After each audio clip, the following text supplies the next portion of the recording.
Hello everyone, what is up? It is me, MTG. For today's video, we'll be looking at 5 modern cards that could break out and totally destroy the format at any point in time. These are going to be cards that have been around for a while, but just don't see a lot of play in modern, but that if, 3, 4 years down the road, you told me, yeah, this, card just totally broke the format, I'd be like, yeah, I could see it, yeah. So these are the kind of cards, I think a great example of this is something like Death Shadow, for example. Death Shadow had been around since World Wake was when it was originally printed. It saw very fringe play, didn't really see a lot. Sometimes in like Kiln Fiend, super aggressive strategies, but the right deck was just never really there for Death Shadow. And then someone came up with the perfect deck for Death Shadow, and Death Shadow suddenly became a super tier 1 deck, something super crazy in the modern format. And so these are going to be 5 cards that are kind of the same thing. It either is going to take some number of cards to be printed in the future that just totally break these cards, or just the right deck builder playing around with some of these cards, doing some brewing, and could totally create something that would break these cards in the modern format. So the first card here, it's been on your screen the entire time, is Grafted Wargear. Grafted Wargear is a 3-mana equipment. Equipped creature gets +3/+2 whenever a Grafted Wargear becomes unattached from a creature. Sacrifice that creature. Equip cost of 0. So Grafted Wargear works one of 2 different ways. So first off, like, the big thing most people see is the whenever Grafted Wargear becomes unattached from a creature, sacrifice that creature, right? That's a pretty big downside for Grafted Wargear. But what if we turn that downside into an upside? For example, there are cards out there like Blood Artist and Zulaport Cutthroat that say whenever a creature dies, your opponent loses a life and you gain a life. And we could use something like those sort of effects that just damage your opponent for your own creatures dying, and you could use Grafted Wargear as a way to just sacrifice your entire board after you make a ton of creatures. Maybe you're using some sort of a token strategy like the new card from Guilds of Ravnica, Hunted Witness, along with Doom Traveler, maybe some sort of a deck like that where you can use the Doom Traveler, you equip Grafted Wargear to it, you unequip the Grafted Wargear, and then the Doom Traveler creates a spirit. Maybe they lose a life for the Doom Traveler dying, they'll end up losing a life for the spirit dying after you unequip the Grafted Wargear, something along those lines. There maybe is even a line of something like Sylvan Awakening or something like that, for example, something that turns your entire mana base, all your lands, into creatures, and then you use Grafted Wargear to just dome off all of your creatures or all of your lands so that you can end up beating your opponent due to some, clause where they're losing a life for all of these sacrifice triggers. I don't know, something along those lines. It could totally happen with this sort of aristocrat style strategy for Grafted Wargear. The other side of Grafted Wargear is just that it's very aggressive. Equipped creature gets +3/+2, and it sticks around for whenever you need it. For only 3 mana, the equipped cost of 0 is great. So you could just do something like, I had a friend who was playing the Mardu Pyromancer deck and just equipping this to his Lingering Souls tokens, and then the Lingering Souls tokens were evasive creatures that were just hitting for 4 damage. If you have to kill one of the Lingering Souls tokens, he doesn't really care. He has another Lingering Souls token to just re-equip the Grafted Wargear to. So I think Grafted Wargear is one of those cards that could definitely just break out at any point in the future. As long as it has the right deck around it, Grafted Wargear could really become something special in the modern format. Onto the second card on the list, we have Ashiok Nightmare Weaver. This is one of my favorite cards pretty much ever printed. I love picking up Ashiok during cube drafts, but she just has never really found a place. In Standard, she was only really playable in like the Esper Dragons list, and that was only around for like a couple months, maybe 3 months at max. Aside from that, just didn't really see play because it didn't really fit the key archetypes. It wasn't in the Abzan deck with Siege Rhino. It wasn't good for Mono Black Devotion or Mono Blue Devotion because it was a mixture of the two. So Ashiok just never really saw the play in Standard that she was supposed to see. And then when it came time to make the jump into Modern, Ashiok again just didn't really see anything because there's not really a deck out there that's really looking for Ashiok. The main control deck right now is blue-white control, But if the control meta shifts in the future, we get new black cards printed that take over that make people want to play blue-black instead of playing blue-white, then Ashiok could end up becoming an extremely key piece to some of those blue-black control decks. You can even use this as just like a value engine for like a blue-black mid-range deck kind of thing. Maybe she's not better than Liliana of the Veil, but maybe if you're putting together like a budget blue-black sort of mid-range style deck, then maybe Ashiok is what you want instead of Liliana of the Veil. It's very interesting to see where she could be, because when it comes to 3-mana planeswalkers, there are like your super high tier 3-mana planeswalkers, and then it goes to like your meh 3-mana planeswalkers, and then Jace whatever shirtless Jace is just like all the way at the bottom. But like Ashiok is kind of just like in the middle, like maybe with the new Sarkhan from M19, where there is a deck out there for Sarkhan. We found it. It's this mono red dragons build, but we're still trying to find the deck for Ashiok to really make Ashiok shine. And I think at some point we'll find it, but I think it might end up requiring the right deck for Ashiok. My apologies. It might end up taking the right deck for Ashiok, or it could end up taking a few more cards to be printed in the future that would end up making Ashiok into a key piece in a modern deck. Onto the third card, we're looking at Ideas Unbound. This is a random common from an old set, Saviors of Kamigawa, so you wouldn't really expect it to do anything, but this again is one of those cards that could just end up doing everything. The thing with Modern is that Modern just keeps getting faster and faster. As players try to create these decks, they're always trying to one-up the fastest deck in the format. They're trying to do things like the Vengevine strategies and the Hollow One strategies, which are trying to put out these very powerful board states on turns 1 and 2, and then just hoping to ride those to victory. You're hoping to do something super powerful in the early game, and then just kind of getting there from there. And so Ideas Unbound is the kind of card that again tries to give you one huge powerful turn like those decks are looking for, and then at the end of it you end up discarding 3 cards, but it doesn't matter because you had that one powerful turn that you're really banking on, that one powerful turn taking you to the victory. And so as more cards get printed in the future, Ideas Unbound could easily become one of those cards that just is a total breakout for some sort of a strategy like that.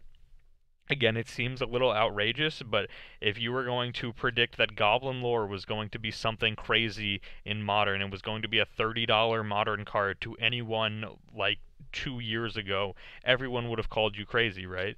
There would have been no one that could have ever predicted that Goblin Lore would have been this insane card.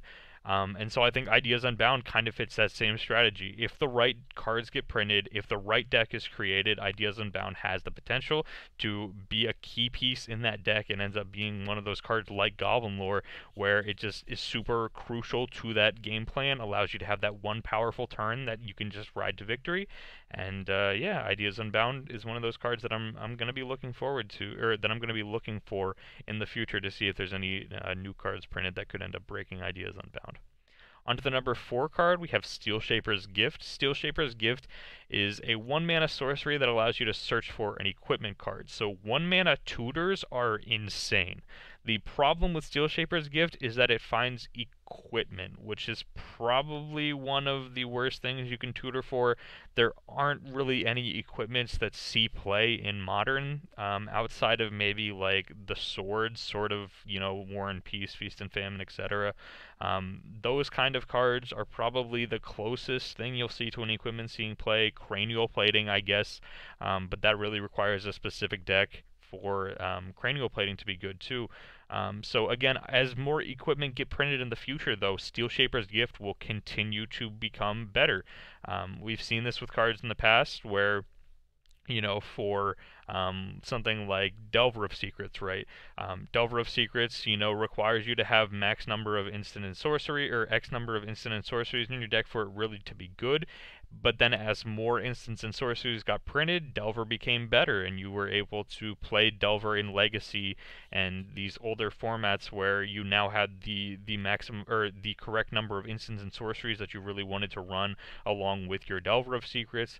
And we've seen this happen with other cards in the past as well, where they really required a specific thing, and then as more kinds of cards for that specific thing got printed, they eventually became better. I guess another example would be like Scapeshift. Scapeshift allows you to tutor for your lands, so as more lands got printed, Scapeshift ended up becoming a better card, and then we eventually saw the printing of Valakut, which then caused Scapeshift to become a real card. I guess that's probably a better example of than Delver, because Delver you could still play, I guess, even if your instants and sorceries weren't great, but Scapeshift pretty much did nothing until Valakut was printed. So that's probably a much better example, because Steel Shaper's Gift right now is pretty much doing nothing until we end up getting some equipment printed that could end up breaking Steel Shaper's Gift, some sort of a key equipment piece that Steel Shaper's Gift would then allow you to find, because again, a 1-mana tutor is crazy. To know that this kind of card is legal in Modern is, again, crazy, but we're not really scared of it because there aren't any good equipment right now for the Steel Shaper's Gift to find. But again, as more equipment get printed, Steel Shaper's Gift will become a more powerful card. And the final one we have here is Woodland Bellower, which is a personal favorite of mine. When Magic Origins first came out, Magic Origins was the second set I ever played. I played Dragons of Tarkir was my first set, and then the first pre-release I ever attended, second set I ever played was Magic Origins. And when Woodland Bellower first came out, I didn't understand why this card was a mythic. I thought it was probably supposed to just be a rare, maybe even an uncommon, because at the time I was dumb. But I have now gotten the chance to play with Woodland Bellower, and Woodland Bellower is a super key piece to my mono green Canadian Highlander deck, and I think that it needs some good 3-mana costing green cards to end up making Woodland Bellower a little bit better. If we end up getting some sort of a crazy 3 CMC green card printed in the future, then Woodland Bellower could just end up becoming a strong piece in the Modern format. Again, I know what you're thinking, tapping out for 6 mana in Modern for something that doesn't just win the game. What are you talking about? But it could end up doing it. It could end up just being the value engine that's needed. Maybe that 3-mana creature that it's finding, or that 3-mana or less creature it's finding, is a combo piece that's very easy to assemble the combo because of Woodland Bellower. Maybe they make a green and white card that flickers something when it enters the battlefield at 3 CMC. I highly doubt it, but maybe that would be, something, and then that card would flicker the Woodland Bellower. You'd be able to find another thing with the Woodland Bellower. A common play pattern for me in my Canadian Highlander deck is Woodland Bellower, find Fierce Empath, find Primeval Titan. So that's a pretty common strategy for me. Even if the Fierce Empath is just in my hand already, then the Fierce Empath usually ends up finding Woodland Bellower, and then the Woodland Bellower can find some sort of a value card like Eternal Witness, the 3-mana Nissa, those sort of things. The Nissa creature from Magic Origins as well. That was the one I meant, because it can't find planeswalkers. But again, similar to what I said about Steel Shaper's Gift, as more or wait, no, it can't find Nissa because it's a non-legendary card. I'm wrong. Don't worry. You can stop typing your comment right now. I caught it. Don't worry. Don't you worry. But again, as more non-legendary green CMC 3 or less cards get printed, we're going to see Woodland Bellower stock increase, and we're going to see it become a more valuable card, the kind of card that you might consider putting in your deck because it tutors for this super important creature. Again, maybe this is just hopeful thinking because I really enjoy Woodland Bellower, but in the future I would love to see some card get printed that just breaks Woodland Bellower in the Modern format, and I would absolutely love to see that. So again, with that being said, the 5 for this video: Grafted Wargear, Ashiok, Nightmare Weaver, Ideas Unbound, Steel Shaper's Gift, and Woodland Bellower are 5 cards that are just 1 or 2 cards away, or just, needing to find the perfect deck for them, and just like that, they could easily break the Modern format, or, make some sort of a tier 1 strategy. I could definitely see it. Maybe you guys don't see it. If not, tell me why down low in the comments section. Of course, if you guys enjoyed this video, be sure to let me know with a like on the video, as well as let me know if you want to see more, cards or more videos like this where I talk about 5 modern cards or 5 standard cards, 5, I don't know, legacy or vintage cards that have the potential to just really become something strong if we can find the right deck for them, or if we can, have a few cards printed in the future that just really synergize well with those cards. Be sure to let me know if you want to see more like this in the comment section. With that being said, thank you so much for watching this video. I do truly appreciate you taking the time out of your day to spend it with me. I'll see you guys here next time for another Magic the Gathering video. Thank you guys so much for watching today's video where I talk about 5 modern legal cards that just are so close to being broken, so close to being good in the modern format. We're just a few cards away from being printed, or just really need to find the right deck for them to be powerhouses in the modern format. At the end of every single video, I love to give a huge shout out and thank you to my patrons over on the Patreon page. So with that being said, huge shout out and thank you to Badwolf MTG, Jeremy, Jason, Daniel, Jayathi Swaran, and for the first time here on the channel, Rodrigo as well. Thank you so much to all of you for your support over on the Patreon page. I greatly, greatly appreciate it, and I'll see you guys here next time.